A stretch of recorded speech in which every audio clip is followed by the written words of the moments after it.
Okay, I'm cutting this song short because I want to talk to this beautiful lady like for as long as I possibly can. So, welcome everybody.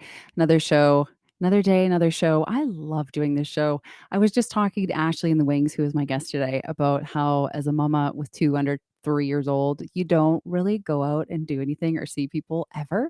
So, this is my mom time, my me time, and I'm thrilled because deep conversation is my jam. And today, you might recognize this beautiful woman. She has been on before, Ashleigh Renard. She's an author, social media maven, podcast host, audiobook. What else? Retreats. Oh my goodness. Possible TV show comment. Like she just done it all, and she is one to watch. So part one will be linked in the show notes, but let's do part two today. So let me remind you about Ashley with her official bio. We'll bring her on and we will chat. If you have questions, you can pop them in the chat and I'll read them to her. And she's so lovely. She's going to go with it. I know it. So, okay, here's her official bio about Ashley. A former figure skating coach and choreographer, Ashley took the quest for perfection into marriage and motherhood with some disastrous and hilarious results. Through her book Swing and Keeping It Hot, the Workbook, and her viral Keeping It Hot video series, she built a mass following who tune in daily for her fresh, no fuss advice on everything from keeping monogamy hot to renegotiating marriage to getting kids to clean the house. And she is literally called like the Carrie Bradshaw for married people. It's fabulous. And she even looks like Carrie Bradshaw, just saying. Okay, come on in, Ash. Let's talk. Hi, Yay. Jill. I'm Hi, here. love. You're here and I love it. And you're in your new home. You've been I there for a while, am. but I haven't seen it. So this is exciting. Yes. Yay.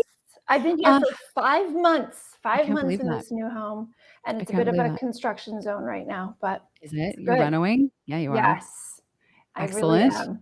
It's important that our spaces reflect us. I'm starting to understand that more and more as I get older and have kiddos. It's like, yes, you want your space to reflect who you are and you want to be happy when you're in it. So, Absolutely. Absolutely. And giving ourselves permission for that is, for some of us, overcoming a lot of limiting beliefs and programming around our worth mhm, and around uh, our relationship to material things and mhm. whether it's a positive or negative connotation and how we can really use our spaces to foster our creativity and really help us feel more grounded.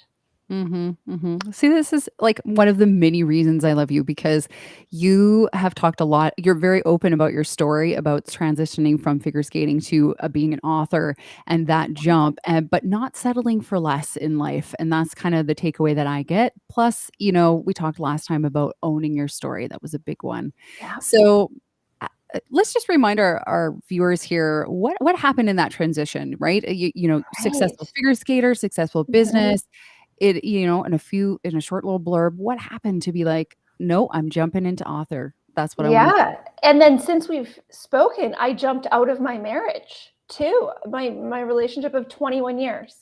So, wait, How did I so not know oh this? my gosh, Where have so I we just go right? Oh my goodness. So that's why I'm here. I'm here. I moved out into this house by myself. My kids are here half the time, but yeah, I moved into this house by myself. Bought girl? myself $1 million house, Jill. Yeah, So you did. let's just like, Holy okay, shit. it has Pardon my French. been, yeah, okay. And this all goes back to when I left skating Mhm, and walking away from a career I had built over 2 decades, hundreds and hundreds of skaters and families and alumni and current athletes, mhm, and saying, okay, I am actually going to go in a different direction with my creativity, a direction that's going to be more solo, a direction that's going to leave you as teams under new leadership. As mhm. friends making new decisions about whether you're going to stay together or whether you're going to go separately now to compete, all of these things that I had never broken so many hearts in unison. Like I had never Oh, disappointed and yeah, like a number of that many people who I loved at the same time. yeah.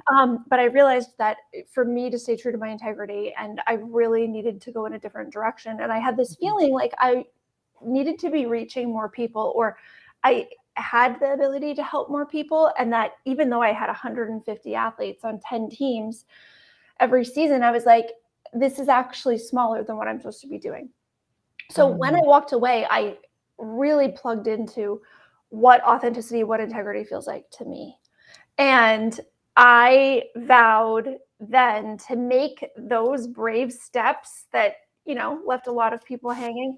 Um, Mhm. I vowed to make them mean something, to not Mhm. get away from my integrity again and then have to double back or have to not fulfill commitments because I was off course. Yeah. I thought, you know what, I'm going to stay on course now because even though I know I'm going to disappoint people with my decisions, because living a life of integrity and living a life with your own purpose means that not everybody's going to get it all the time, and not everybody's going to be able to come along, and not everybody's going to be ready for things at the same time that you are. Mhm. It's a lonely thing. It's a lonely thing. And you know how people say you find out Yeah. who your friends are when you're at the top, or as you go through a big change, you really see who falls away.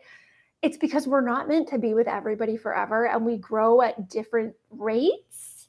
And it Mhm. doesn't mean anything about your relationship with someone. Even with my marriage, us growing at different rates, we still have a forever relationship that we both care to foster, and a friendship that we want to evolve.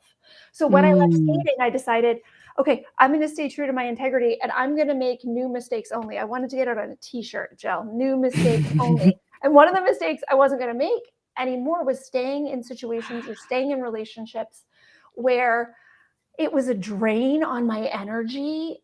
And Mhm. I did so much dancing around to try to just keep the peace or try to kind of keep my head in the game.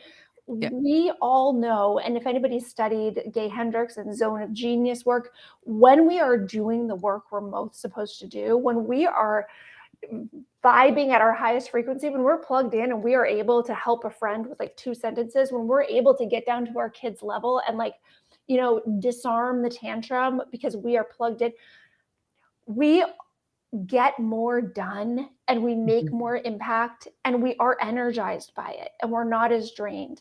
And Mhm. we know, the term like energy vampires. We know when we're in conversation with people and they're like Yeah, we can't. sucking the life out of us, right? Yeah.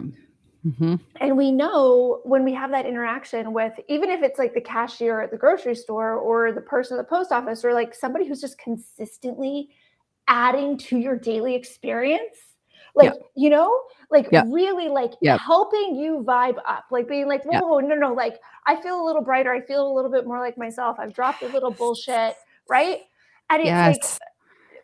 I am really in the game of trying to make that type of interaction my standard interaction. When I'm Mhm. with my kids, shifting my vibe so that we can both get Mm. ourselves to a higher place. I actually started talking about this with my ex in the last few months of our marriage. So I have 3 boys. They're Yeah. 16, 14, and 10. And last year, Wow. Jack, my oldest, so he just got his learner's I permit can't believe here. this. But Wow. last year when he was 15, he grew taller than me and he entered high school. And this happened within like 30 days, right? Taller than me, enters high school. And immediately I felt a shift in our dynamic in our marriage and our dynamic in our family. Suddenly, Wow. I had a different spot on the family totem pole. I could sense my husband, who was raised with 2 brothers in a very traditional Greek home, Mhm. he now had the teenage boy who had hair on his balls outranking me for respect and consideration and like whose voice gets heard in our house. And I was like, Oh. oh, Oh, hell no. damn this. I was like, oh Oh, shit. Oh, okay. The reason why so okay. many things are still so hard, and our marriage had gotten so much better. My book Yep. Swing is about Yep. rehabbing our shabby marriage, and really how me reestablishing my relationship with myself and recalibrating to some self-compassion and self-love allowed for me to raise the bar in what I expected in my marriage, and allowed for me to Mhm. communicate from a more grounded place. Mhm. And truly, the last few years of our marriage were the best years we ever had. Mhm. We really hit a new normal that was better than anything we'd ever experienced, and the communication was better, and we grew, and we grew together, You did the right? work. You We did it. did. I Yep. I did the work, and then I did enough of the work that then he was able to like match me, right, without Yep. actually doing a lot of work. Got it. But Fair. it Yep. was better Mhm. until we had this new curveball come in of like, oh, cards on the table, show how much of a bro you are. It was like I lived in Whoa. Barstool Sports, Jill. And I was like, Wow. okay, wait a minute. This isn't what I'm doing this work for. And like Mm-mm. really mindfully trying to build a family toward is this sort of like, it was like my husband saw in our son his favorite version of himself, and it was like, Ah. bro, oh, love you, bro. It was like, Ah. it was so interesting. And so this Wow. terminology that I started to use with him Mhm. was when he was like at a low vibe, or what would often happen is when I would ask the kids to do something, my ex would slide back into sort of this adolescent behavior, like, oh, moms are a nag. Okay. This sort of like, it just this subtle, benign, not even saying anything, which, we could say that's better. It's not like he was like openly disrespectful, but Yeah. it's like, Yeah. is Mhm. it? Or is that just the Oh. way a nice guy skates through doing the bare minimum? Right? Ooh. Ooh. Right? That's juicy. Yep. Yeah, because I'm right there with you. nice guys don't ever want to do anything overt that then can be used against them. So they don't Mhm. stand up for people when they should. So they don't advocate. Mm. So they don't actually step up, encourage a lot, because they're Yep. always just wanting to slide under the radar. So when I needed a symbol, a sign of leadership and Mhm. partnership from my husband in speaking to our 15-year-old son, who now is bigger than me and will continue to get bigger and stronger. Like, right? Like, Yep. there's just Yep. this, that's one of the things they say with toddler, like, get down to their level, right? But Yeah. what if you can't get to your kid's level anymore, right? Like, they're bigger than you Right. and you want them to listen. So like my Wow. voice would get louder, and like my Ooh. desperation would get higher, because I didn't even feel like I had a partner there who could help me stand my ground for the good of our whole family and for the good of Uh-huh. our son really learning. Mhm. Um, and I saw that, I think, just because of a lot of internalized misogyny, my ex didn't really want to examine where, oh yeah, it's really him being really taking the easy way to just like, buddy up with a teenager instead of really like standing his ground with his wife. So the term that I started using was, please come talk to me at the grown-ups table. I said, Wow. right now, you are acting like an adolescent. You're acting like our teenage son. Mhm. And I would like to have an adult conversation with you about how we can have some increased perspective on this situation, Mhm. so that we can, like, guide him in the right direction. And it's like, because I was paid to tell other people's kids what to do for a decade before I had my own. Okay. Mhm. So Mhm. coaching and like taking Mhm. a little bit of a distance and not taking things so personally. Mhm. I have training in that. And, my kids have given me some really good challenges in keeping Yep. that distance. And sometimes I really fail. But I don't care who's right. I want to say, okay, how do we guide our child to being the most true version of themselves? And how do Yes. we Yep. guide them in asking, wait, gut check here. How does that feel when I'm that way? Right? Mhm. Does that really feel Mhm. like the best version of you, Jack? Or does that actually feel like, you're being overly mean or combative, or like you're actually afraid of like where this conversation may go? So you're trying to shut it off. Like, is that really like Mhm. a mature version of you or Mhm. not? Because I am a woman raising three boys with a man, a lot of times, and because he was raised in a really traditional patriarchal home, a lot of things are really seen in the binary. Like, dads are fun, moms aren't. Like, Oh dads gosh, will yes. get away with things, moms will nag. Yep. Like, all of these sorts of things that didn't even fit on our personalities, Mm-mm. but it just was like, dad Mhm. better than mom. You know what I Yep. mean? Sort of It's like just there. Yep. a thing. Mhm. Um, so what but how it would come off quite often with resistance from the kids and then lack of support from him was like, oh, mom wants us to recycle because mom wants us to be like her. It's actually not about mom at all. It's actually Mama Earth, maybe. Planet. It's not about me, actually. It actually doesn't really affect me. It's going to affect you and your kids more. Like, it doesn't. But it was like this constant, The naggy. Yeah. constant like power struggle of like mom's trying to control you, and here I am, dad, giving you leniency. Whereas actually he's a much more cautious parent than I am. It like didn't even jive with everything. But it's like this naggy mom sort of energy. When I would ask him, I would say, please, I would like to have a conversation with you. If you can come up to the grown-ups table with me, I would love to have this conversation. If you can't, then I'm just going to walk away. Because, and I said to our son too, as we had this big blow up, his first day of school. And the next morning I drove him to school and I said, hey, when I was really upset last night, I wasn't really mad at you. I was mad at your dad. And he said, no shit. We think we're so stealthy, but they see it. They know. Right? Because when the yelling does not match the crime, it's like, what is happening? Like, right? I was just so exhausted of like not only having my voice ignored by children, which is going to happen, but then having, the one adult, the one human in the world who's supposed to be like, guys, listen to your mom. Like, never saying that. Like, I never heard him ever say, listen to your mom, until we were already separated. And it was like the second time the kids were here for a week. And my 14-year-old said to me, yeah, dad said to listen to you. And I was like, I never heard those words. And I knew that he was going to say that because there was something that I needed support in, that, I was having resistance from Luke, our middle one. So I actually knew that Manny was going to say that, but to hear my child say that.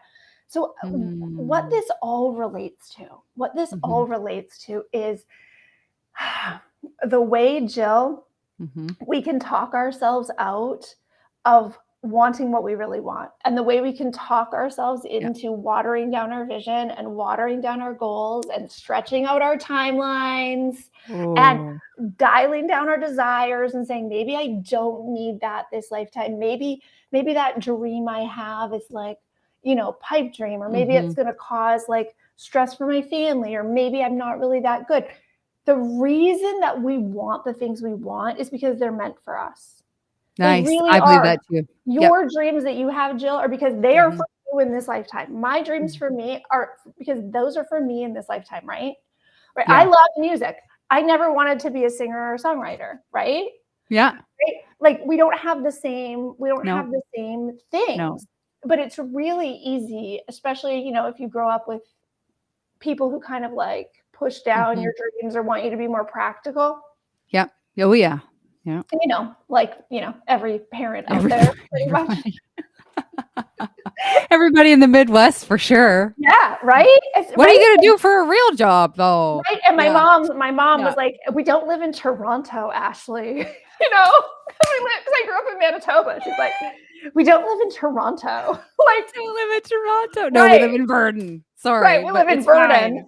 So it's like, but you know what? Now I live just outside Philadelphia, and I'm 2 hours from New York City, and I could move to LA next week if I wanted. Like, right? I wouldn't, because my kids would be too far away. But the thing is, why the hell does it matter where we are? It doesn't actually matter. It matters whether or not we believe that thing is for us. Because if we do believe it's for us, we are going to see the opportunities. We are going to take the steps.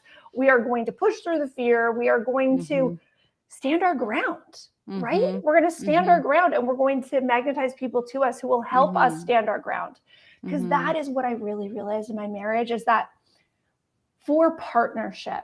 So when I have a partnership with someone, when I have a commitment with someone, I want that person to bring out the best in me when I can't find it. And I want to be able to bring out the best in them when they can't find it. Hell yeah. That's the point. Right. For my assistant, Lauren, for anybody who does work for me, for now, I'm dating.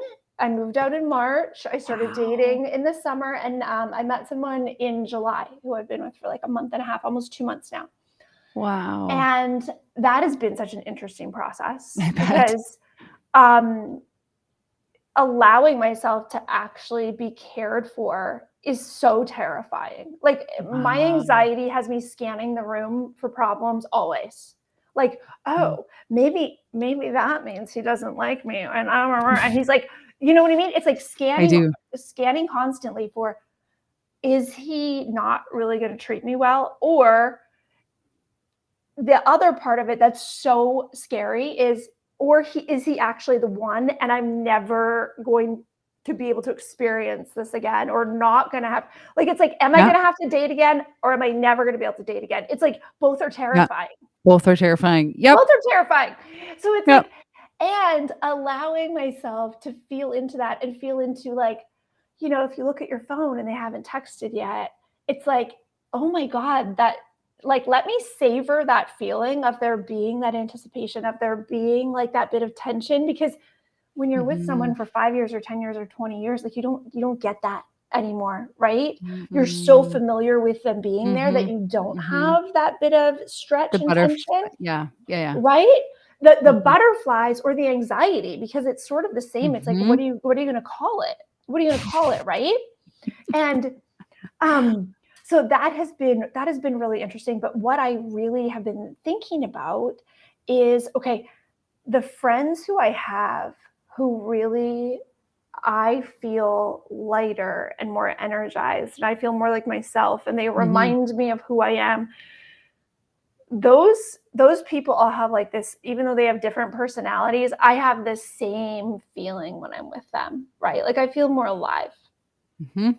I laugh more. I'm Mhm. like gonna think the outlandish idea instead of, like, the safer Oh idea. my Like gosh. it's Yeah. like, yeah, it Mhm. fires me up in a way that, like, feels good and exciting. And so that's what Mhm. I'm really reaching towards and leaning into in the dating experience, Wow. and this new relationship. I went on 7 first dates, Jill. Wow. 7. I was like, Not a girl. I was swiping like it was my job. Okay? I'm loving that. Yeah, Oh my like it was gosh. my job. Yes.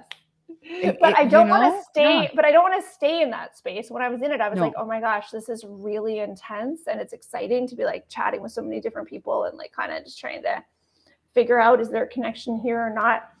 Mhm. Um, but I was like, this is like for a short period of time. Like I Mhm. can't do that. I can't No. sustain that.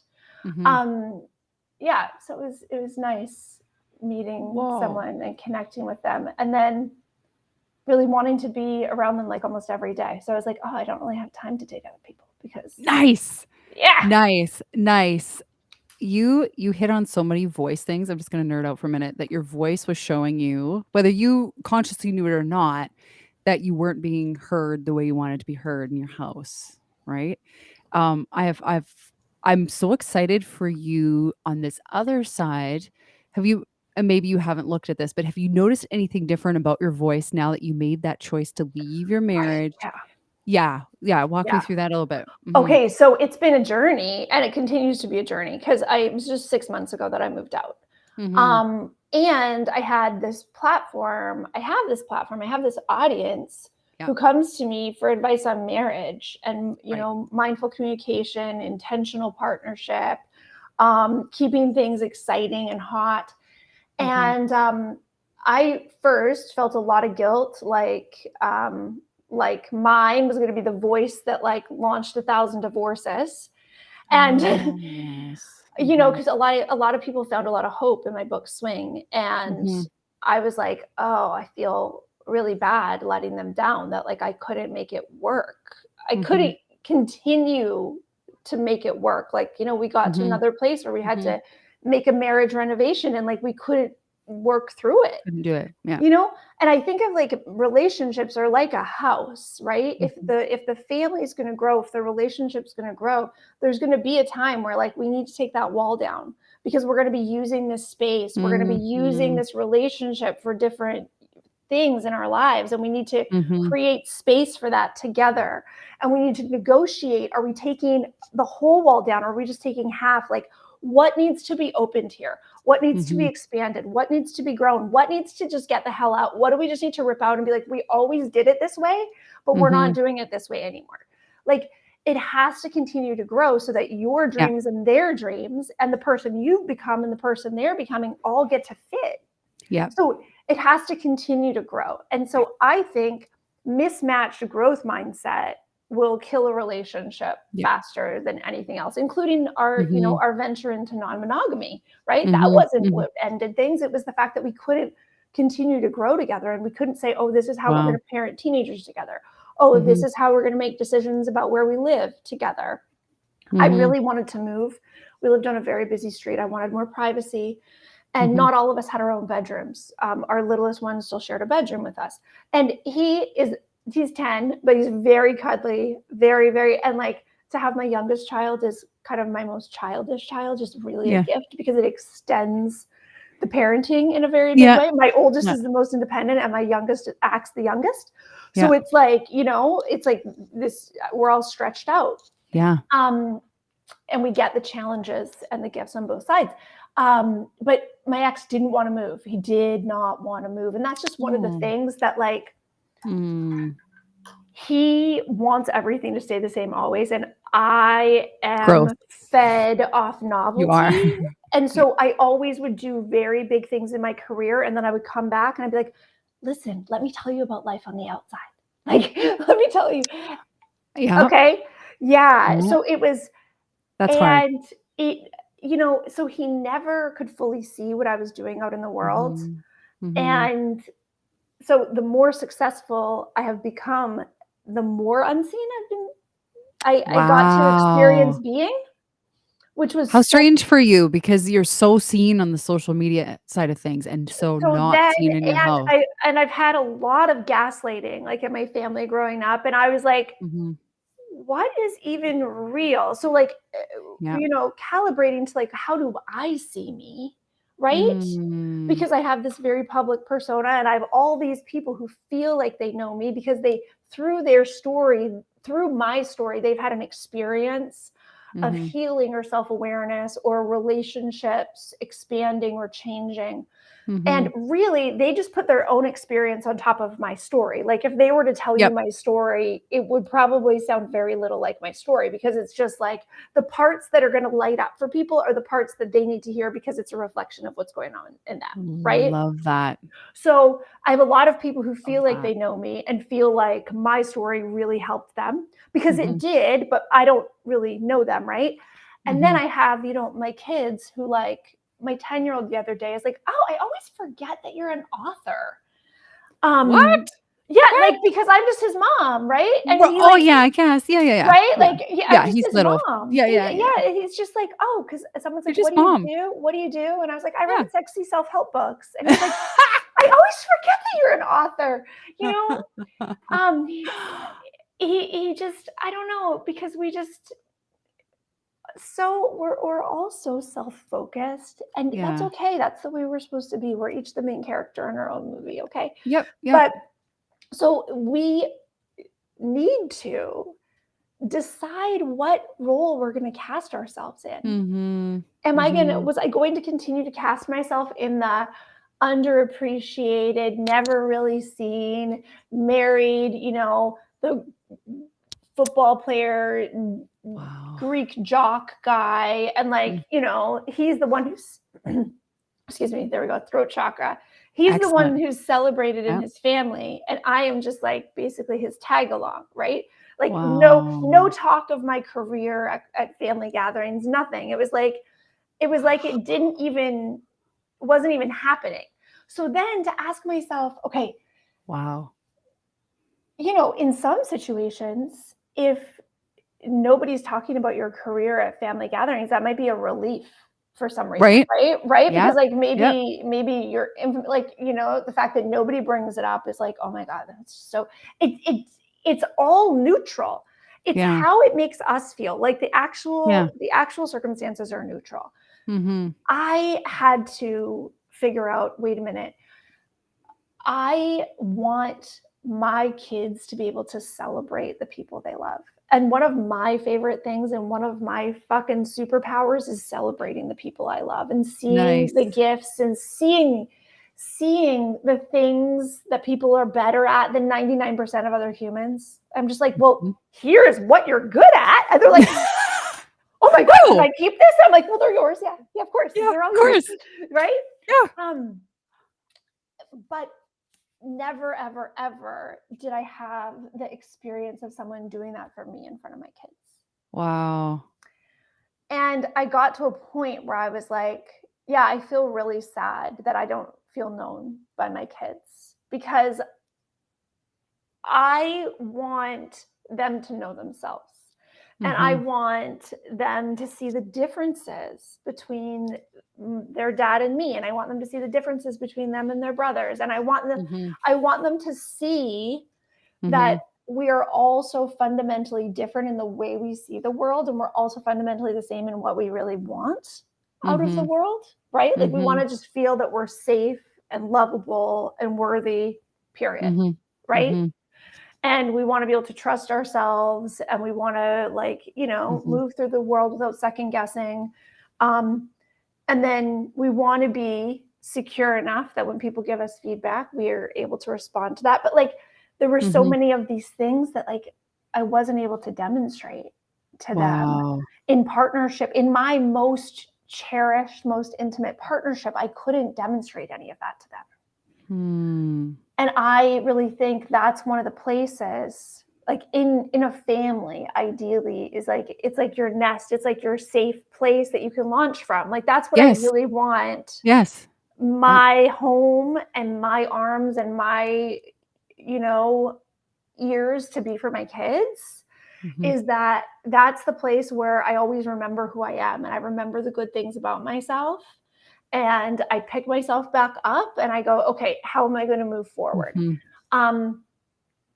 And in my home and in my marriage and even in my dynamic with my kids, because since pandemic, my ex was home all the time. So I had very little time alone with my children. And I fell into this sort of peripheral version like I would when all 5 of us were home. Like I homeschooled them for a long time, and then I would work evenings and weekends at the rink.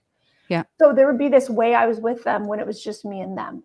And then when I would get home, like late at night and bedtime's like half going or whatever, I would just be like, okay, where can I support?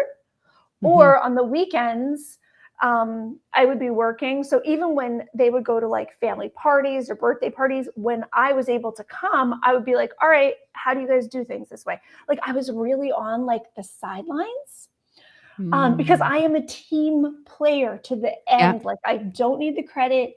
I don't need that. But then it's hard for me to remember when I need to give myself credit. And it's hard for me to really trust myself if I'm being dismissed, because I'm like, no. Like for the better, and I coached teenagers for so long. I mean, to coach teenagers, you have to like leave your ego at the fucking door and just go, tell me again. Don't scream so much, but tell me again how you're feeling. I hear you. So I hear that this is happening. I got it. Okay. Got it. Great. Oh, wow. Don't bite anybody. Like, you know what I mean? Like, you just have to go like, wait, what? You just have to like zero in on like, okay, what's happening here? So I can understand kind of energetically where people are at. So I realized, I was so happy to have all of us home during pandemic. And we were all home with a newly upgraded marriage, a fresh parenting dynamic. So when we started in pandemic, it actually was really great because I was enjoying like the fruits of like the labors that we'd been putting in for those last few years. And then I felt myself kind of getting wedged out. And this is one of my flaws. When I feel myself getting edged out or wedged out, I'll just be like, the door's over there, isn't it? Like, it's really, really hard for me to be barking up the wrong tree. It's hard for me to beg for acknowledgement. It's hard, like, it's really hard for me. So I would go back in and like try to get those things right, and it's like it's not working. Yeah. So that became clear like at the end of last year, beginning of this year, and then I moved out in March. And the way we are able to co-parent and interact as friends and actually have more, longer, more intimate, more emotional conversations now Wow. than when we were married, Oh my God. is blowing my mind a bit. I think that for him, that the institution of marriage for him really meant forever.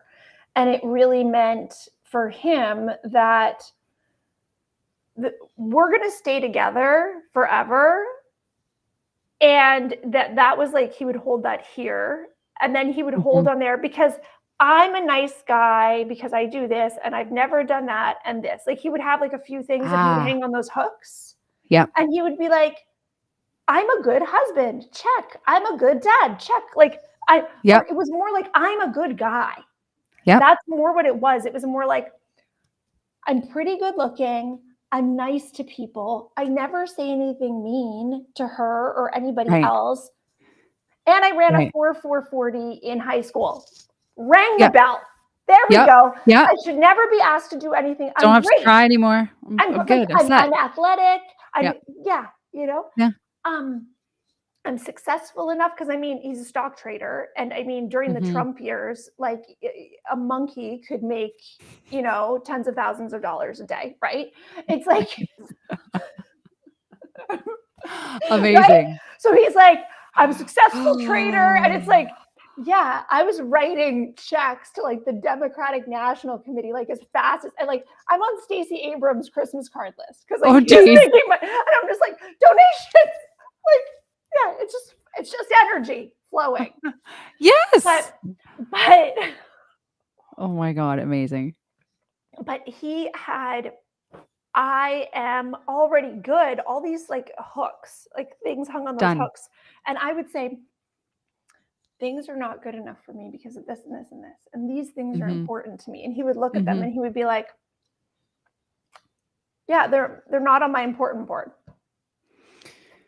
Like, not like that seems like a lot of work, or that seems a little hard. Or the thing that finally came out after we were split, I said to him, like, because all he wanted was for us to get back together. Even now, he's like, this isn't just a phase. Like that's what he would really, really like. Yeah. He will, even now, so after we split, I said to him, what was it? Like, what was it that you wouldn't like allow yourself to be influenced by me, that you wouldn't like come along with me, that you wouldn't like try the things that I was really certain would help us if we could implement them together? And it wasn't just a benefit for me, like it was overall a benefit. Like, do you know what I mean? And he said to me, I just never thought you would be happy anyway. And that, Jillian, is the misogynistic fallacy that we push about women being insatiable and not knowing what they want and being too emotional. And emotional. That it's not, they just need something to nag about. It's not that there are actually things that are undone. There's not that she actually sees, hey, this is how we could have order and harmony in this house. Wow. Or hey, there are actually these things that I see as important that it seems like nobody else in this fucking house understands. Wow. And instead of someone saying, tell me more about why that's important, let me learn why it's important, or learn how to do it, or learn so that you don't have to be the one. Instead, they hear, I don't know why you are so fixated on that. I don't know why you're always talking about that. I don't know. Well, because it's like iceberg. There's an iceberg, right? Yes. You see it, and everyone's like, I don't know, it's not that big of a deal for me. And it's like, oh yeah, because you're moving it around so no one trips over it, right? Right. Or you just want to talk about the fear underneath the fucking iceberg, or whatever. It's the fact is, it gets really tiring to be ignored. Yeah. And it gets really exhausting to be dismissed. Mhm. And there are so many ways that we facilitated our own selves or with Mhm. other people with, not really trusting how we feel, and with hedging on the things that we say, and Mhm. internally and more Mhm. viciously and more consistently, I think, is not trusting our own thoughts in our head, That's the worst. That's the worst, The like you'll worst. think, oh, I want that. Oh, I shouldn't want that. And it's like, Yeah. if you want something, you want something. Just put out, yes, that's something that I want. Okay. And just leave it neutral. Is it good that I want or is it bad? It doesn't Doesn't matter. Just matter. figure out, what do you prefer? Yeah. What do you prefer? And then that's what I started asking myself. Mm. In At the beginning of this year, I was like, would I prefer that, like, Manny actually totally shifts and becomes this like version of him, or would I prefer to just leave it? And I finally got to a point that I was like, I am so tired of fighting for my voice to be heard that I would rather be alone and at least not have someone else turning down the fucking volume when I'm trying to speak. Right? It's like interference. It's like he's turning up his fucking static radio station when I'm Mhm. trying to talk to the kids. Whereas Mhm. now that I'm alone with my kids, they Mhm. don't hear everything that's coming through on my frequency. They don't hear everything that's on my station Yep. because they've got their own static or whatever. Mhm. But Mhm. at least I don't have someone turning down the volume, and I don't have somebody like interfering with their own static, right? Mhm. If anything, there's just silence. If anything, there's more space. If anything, there's just more opportunity for me to tune in and connect with my kids, because I'm not also trying to like manage like my relationship with my husband and like, all at the same Wow. time. Because Mhm. literally it felt like I was managing a bunch of children instead of having a partner, Yep. having an equal, having someone who could support me well enough that, and this is something in my new relationship that blows my mind, and it was from our very first phone conversation. This guy's super smart, who I'm dating, and our very first conversation, he called me out on something that I said that he didn't really feel like was like totally truthful. Oh. Wow. And it was my standard line of why I left my marriage. Like, I've shared it on social media, I shared it on dating. People just go, oh, I get it. Okay, I said, yeah, I was with my ex for 21 years. I just never realized how hard it would be to feel like an equal with a Greek man. And he said, and usually people are like, oh, yeah, I get it. Some people laugh out loud. Like, why did you Mm. ever, why'd you ever think you'd be an equal with any Right. man or whatever? And Yeah. it's like, oh God, well, you didn't grow up in my little head. When I was a little girl, I was like, boys and girls can do everything the same. You know what I mean? Like, I grew up Yeah. like really, and I grew up in a Yeah. very progressive home where like my parents were real partners for each other. So it wasn't a pipe dream. It wasn't like, No. like No. Prince Charming or Prince Eric coming to like the, I love that city you to just get said me. that. Right? That's why we love each other, because That's you why just we love said each Prince Eric. other. Yeah, because Dude. he Done. was the one. He He was was the the one. one. Except let's look back. She saved his ass. Well, Oh I will yeah. just I just multiple remembered, times. like, honestly, I don't remember the story that much. I just like, I was just, it's crushing hard on Prince Eric. Yes, of course. Okay, Little so Mermaid for everybody watching. Little If you Mermaid, don't know. babes, Little Mermaid. So, being equal wasn't something that I thought Wow. we weren't going to have, right? So, Mhm. okay, so people laugh at me, but this guy that I'm dating said to me, that kind of sounds like bullshit. What was it really? And I was like, okay, Mr. Bumble, we just moved off the app to text. And you're like, Ah. so then I left him all these voice memos, like defending my statement, right? And he heard them. It was funny because after he's like, okay. He's like, I was listening, and I was like, all right, it's on. It's on. Okay. And he just like pulled apart everything I said and said, like, is that really true? Or like, what Oh, part I did you like it. play in that? Like, what responsibility are you willing to take in this? Ooh. And the answer is a fucking lot. I actually Yeah. am willing to take so much responsibility in this. Mhm. Mhm. And me leaving was me actually taking full responsibility for like, I fucking Mhm. co-created this situation. And now Mhm. I'm going to create a new situation A for new us because situation. I can't continue doing that. And I have a lot of resentment now Mm. towards you, anger towards me for like the way we let 21 this years. shit Yeah. go down, right? Yeah. And Yeah. I have a lot of gratitude for the things we were able to do really well together and the things we're Mhm. still able to do well together. And the Mhm. fact that like we still have game nights, we go on short family vacations together, we go out for dinner with our kids, we all sit together at Awesome. the like the dog goes back and forth. I might be rescuing another dog and the dog will be both of ours and like he'll have both Wow. dogs 50. I mean, to have a super amicable co-parenting relationship is such a gift. And part of that is because like we don't like to fight. And part of that is Yeah. like to have a better marriage, we should have fought more. Like, Mhm. Mhm. Mhm. right? It's like, Mhm. you know, we now we can take our strengths and use them in a way that Yeah. like will help this flourish. But talking to the guy who then canceled all my other dates and started just seeing him, right? I had 4 first dates that week. Yep. And he was my 4th. And then the rest You're of like, them, even the "Done." ones I was like, he's like, well, you could keep seeing other people, but like, why? And I'm like, Cute. oh God, yeah. Isn't Um, it nice when someone sees you and hears you? Isn't it just the best? it's amazing. It's amazing. And then it's annoying too when he'll Yeah. like call me out on something I don't want to be Yeah. called out on. But I'm really appreciating that I'm with somebody who dials up my awareness and Mhm. encourages me to ask more questions instead of thinking I'm already asking too many. It's a completely Mm. different, it's a Mm. completely different feeling.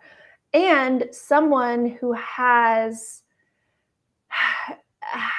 the inquisitiveness and the growth mindset to like also want to keep up with where I'm going too. Mhm. You Mhm. know, when I Mhm. start going off on a tangent about this or that or house renovations, he'll be like, so tell me more about what you want. Well, if you're going to do this, it's going to be all this work. And also to encourage me, like maybe you want to do even more than what you thought. Like, would you want to do that too? You know, like the expansion. And then I get to find my own edges, Jill. Right. I get to find Instead my own of edges instead of confining trying to and stretch somebody, going around the outskirts. to have someone who, and I mean, it's still early days, right? We've been dating for a Mhm. couple months. And regardless of whether we're together like 5 more days or like decades, Right. this relationship is just really good for me. And I'm Yeah. only going to stay in it while it is really good for me. Like Yeah. it really is in this like this terror of letting myself be cared. Like when I let myself be cared for by him, Mhm. I enjoy it, and then immediately I feel anxious, like I'm using up too much goodwill too quickly. And like I'm going to hit a quota on like how much care he's willing to give me, you Yeah. know? Yeah. And seeing that fear and feeling it and pulling it apart a bit and being like, what if it just keeps getting better? What if Mhm. he has more care to give and I have more care to give and we can both receive? And like, Yeah. what if, you know? Mhm. Um, so that is fascinating. And just has, I think, helped accelerate my learning too. I think if anybody starts dating right after they split from someone, I think this is the thing. You know, some people say like you shouldn't date for like a year after your divorce is final or Right. something. Right. And I was like, I think that you just have to go in realizing like, okay, I'm going to be fucking like learning like boots on the ground. Like there are so many opportunities Yeah. where, you know, if I listen to my anxiety, I could just like blow this whole thing up, right? Yeah. Like it's really like a relationship with you and yourself. Oh, yeah. And there's this other person who's involved who like hopefully you go on fun dates with and maybe you have great sex because like that Yeah. would be That's wonderful. fun. That's Yeah, awesome. yeah, and maybe he has a pilot's license and flies you places because that's what Whoa. this guy. I mean, That's all right. it's very fun, right? Um, Oh, wow. but the real voice you have to tune into is your own, and your inner voice, and just really how you're feeling and what story you're Mhm. telling yourself. Like, back Mhm. to, like, how do you want to cast yourself? Like, Mhm. someone who now is going to struggle in relationships always, or someone who now is going to, like, meet great people and have great experiences, right? Yep. Yep. And be involved in new creative projects and have great conversations on podcasts, and, like, you know it's we always get a chance at reinvention. Mhm. Always, always, always. And I really want to encourage everyone listening, everyone watching, to think about the people in your life who celebrate your changes, who Yes. who Oh. really who really are there for Yep. you when you're going out on a limb, Mhm. right? Who are, Mhm. like, are your cheerleaders, your Mhm. encouragers, your people who are like, yeah, no, don't give up. Of course you're going to be able to do that. You've done this kind of thing before, right? Mhm. Someone who encourages you to push through your fear rather than saying, yeah, that seems really big, maybe you should just pull the plug on that. Oh, The people yeah. that push us towards the things that we want, because it's like that, like, wind beneath your wings, you know what I mean? Yes. Yeah. Like, you just, Expansion. yeah, Yep. if you have that bit of support, then quite often, because you don't have to be your own hype team, you can go, oh, yeah, I see with greater clarity, like, Mhm. that's actually what I'm going for right over there. Mhm. This is so good. Every time I talk to you, it's like the timing is just absolutely perfect because you're going through all these shifts and you're going and expanding and same thing in our lives too. We're expanding and growing in our music, etc. And so it's like you can get that fear and you can go, really, are we going to do this or should we just climb back over here where it's cozy and you know what I mean? Where I'm used to being or with friends. Should I really say what I think right now or is it too much? Okay, and that this is the thing, and this is where you, like, are gonna tap some dominoes. You're gonna Yep. tap some dominoes, Yep. okay? Mhm. When you're like, "Should I say that thing?" Or just say it, because Just say it. what is going to happen is, like, the chips, I'm mixing metaphors here, they're gonna fall, Mhm. right? Mhm. And then, like, and I'm mixing another metaphor, like, people are gonna show their hand, their card, right? Like, Yep. Yep. and here's the once once you say that thing to a friend or a family member or whatever, and then they come back with their Mhm. response Mhm. that you probably could have predicted, right? Oh, yeah. You probably Which is could have, why you weren't sure you should say the thing in the first place, right? Because you're right. like, "Oh, they're gonna." Mhm. Yeah, but it takes an enormous amount of energy. It takes an enormous amount of energy to not say that fucking thing, Yep. to Yep. dance around it, to walk on eggshells, to do this whole performance. You can do it for decades in a friendship Yeah. or a marriage or a Yeah. family, where Yep. you all have this, like, production around the fucking elephant in the room, right? Right? Yeah. And I'm just about, like, naming the elephant. And when you do that, things are going to fall, but things are not going to be the same. So that is the great thing. Like, Yeah. and my therapist always says resolved or dissolved. Like, it is. Ooh, Like, that's good. right? Mhm. Mhm. You're not going to have the same problem anymore. What you may have is a clear as day message that that friendship is not as good as you hoped it would be, right? Yep. And then Yep. there's some grieving, because, and I want people to know, when you have to step away from a relationship, the grief that's involved is not actually for that relationship. The grief is for the version of the relationship that never materialized, even though you loved that person and loved that person and you really tried and you really hoped Yep. that it would become something different, whether it's your parents, Mhm. your marriage, your best friend, or Yep. sibling, or whatever. Mhm. That's the real sadness, is like, oh, yeah, now it's never going to be like That dream is that. over. Dream is over, right? Because I'm leaving, where I Unfortunately. realize, and usually the reason I leave is because I realize, oh shit, no matter what I do, I'm never going to be able to create this version of it. It's Yeah. never going to become this. Like, no matter what I do, No. they're not going to become that. Like, this relationship's not going to be that And you gotta say the version. thing to give that other person the chance to show up for you. You know, and that's what I'm learning from your story is you said the things. You didn't just stay on the sidelines and hope that your partner understood what you were wanting, you know, psychic connection. You said the things I and did. they couldn't show up. And I think Yeah. that's what we're taking. I could talk to you forever, my love. Can you believe it? It's out of time. But tell everybody where they can work with you because you have a beautiful retreat coming up. I And do. let's talk I about that. do. I have Yeah. 2 retreats. Okay, Oh so my gosh. in Yes. this whole process of pivoting from skating to publishing, working Mhm. on these TV shows, I'm working on a new novel. It is a Stunning. feminist modern retelling about Hercules' forgotten wife. She was married to I the love it. greatest hero of all time, but no one even knows her name. Her name is Hebe, and she guarded the fountain of youth and could grant Yeah. prime of life. So Excellent. in this book, a woman divorces a Greek man, and then in a fit of rage, Huh. she unlocks the secret power curse where she is blessed with prime of life. Like, she's possessed by the goddess Hebe and she can get whatever she wants.